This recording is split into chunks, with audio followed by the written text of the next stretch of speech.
everybody, thanks for watching. Got a pistol review for you today, and it is an HK P2000 subcompact. I've thrown out a couple of teaser videos lately, some steel shooting and then some distance shooting, and got a request for a review, which I had already planned to do, but the teaser videos worked, so that was cool. I fell in love with this pistol just about as quickly as I did the USP compact that I bought a month ago or so.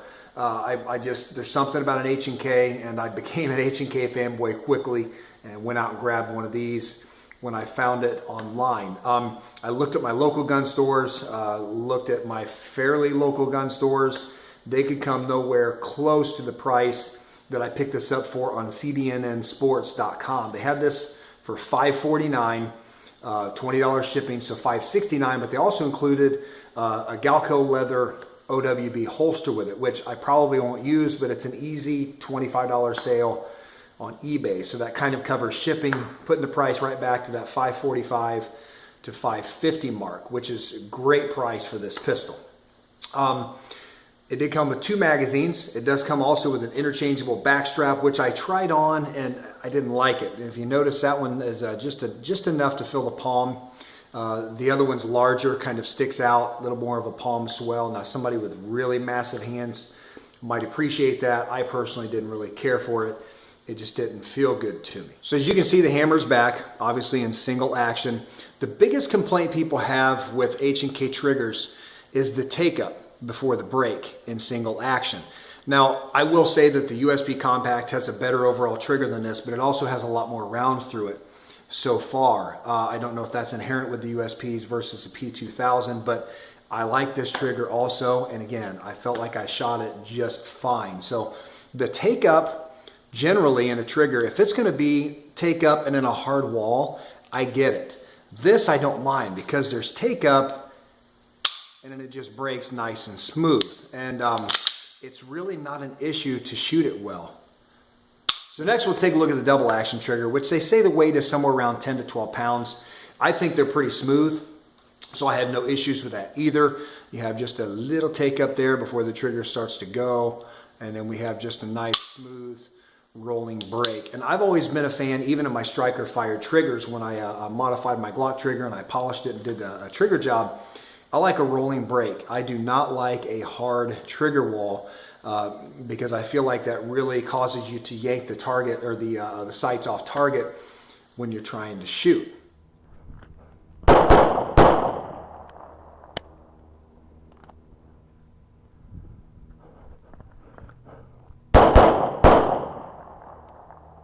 All right, and one of the cool features that H&K did on the 2000sk as well as the P30 subcompact was they put the Decocker on the back, and that really makes the side streamlined, with the exception of the ambidextrous slide release.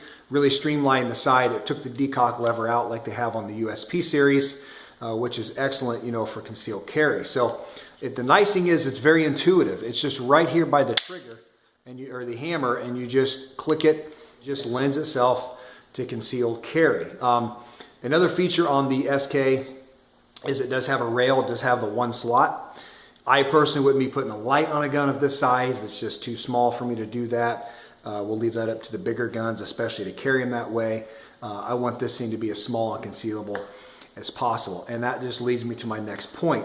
The reason I ended up going with this is my EDC over the Smith & Wesson Shield, which replaced my Glock 43 just a couple of months ago.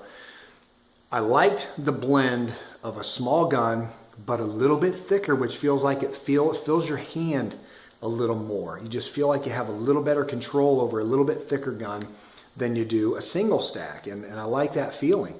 But yet you're also getting 10 plus 1. The magazines hold 10 and then 1 in the chamber for 11, where I would have been 8 plus 1 or 7 plus 1 in the Shield. So I like the extra capacity, although it's not one of my priorities. You guys know this. It's not high on a priority list to me with a concealed carry gun. You can always change a magazine.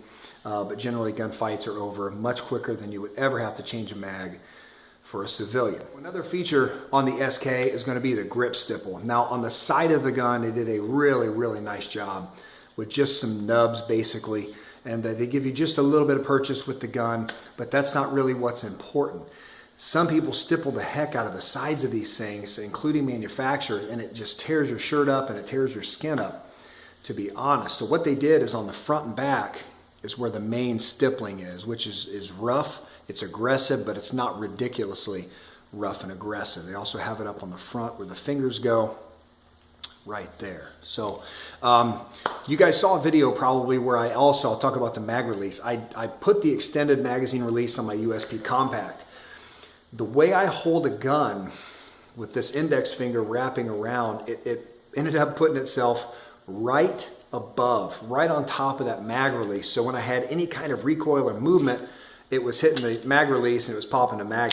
So I had to take that off of my USP compact.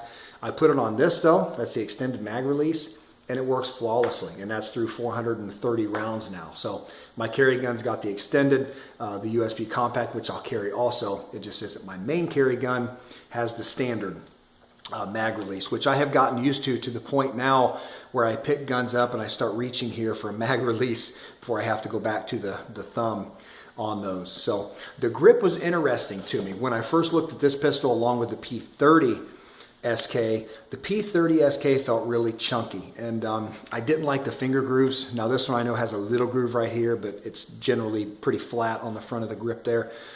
I thought it felt chunky. I didn't want to have to change the panels out. I just didn't like the feel as well as I did the 2000sk. Now my biggest concern was this guy. And I've seen a lot of comments on forums and online with guys going, I want flat base plates, I don't want this, it gets in my way.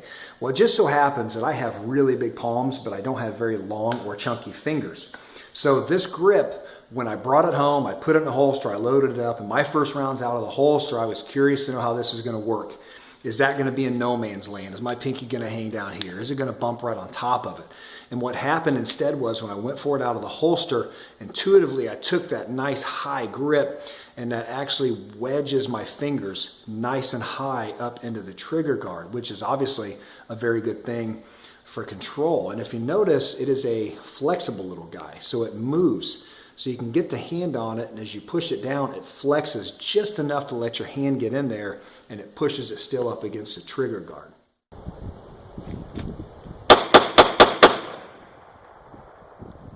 One of the things that's a big appeal for people with Glocks is the magazine interchangeability.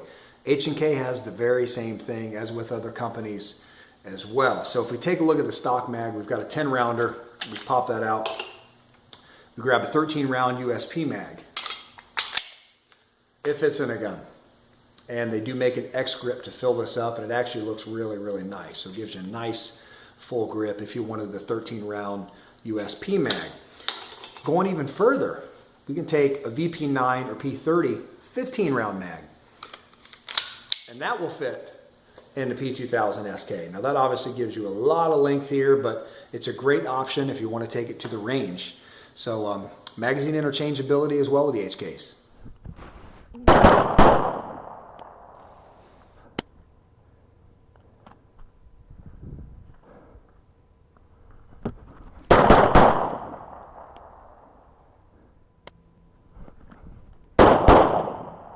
This gun came with just a standard contrast 3-dot sights, and I recently just switched this, as a matter of fact just yesterday, to the Meprolite True Dots, and I really like these sights already. Just a few rounds that I got to put through it with all the dry practice I've done. You can see there, they are just big bright dots and very easy to see. And I have to say that the first sight that I've seen, night sight, that is very good. I would say exceptional in mid-light situations. Obviously low light tritium glows.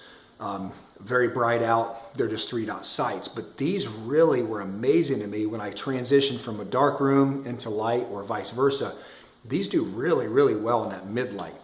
They either stay bright or they almost immediately transition into the tritium, glowing there nice and bright. So I'm really impressed so far with the Meprolites, and I like them also because they're low profile. Take a look at those. They're just over about 1/8 of an inch off the top of the slide. I hope you enjoyed the review and I've answered your questions. If you have any more, post them below and I'll try to get them answered. I'm really pleased with this pistol so far, as well as my USP compact, and I'm looking forward to a lot of years of service with both.